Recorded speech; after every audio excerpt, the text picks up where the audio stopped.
Hey guys, welcome to another video, and in this video we're going to talk about how to sell Bitcoin.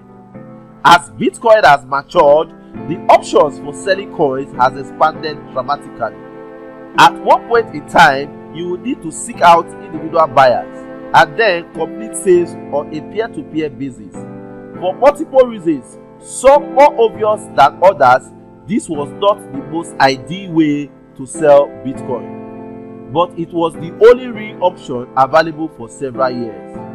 For most, depending on where you live, Bitcoin will be sold either through an exchange using a debit card, a Bitcoin ATM, or through an in-person transaction.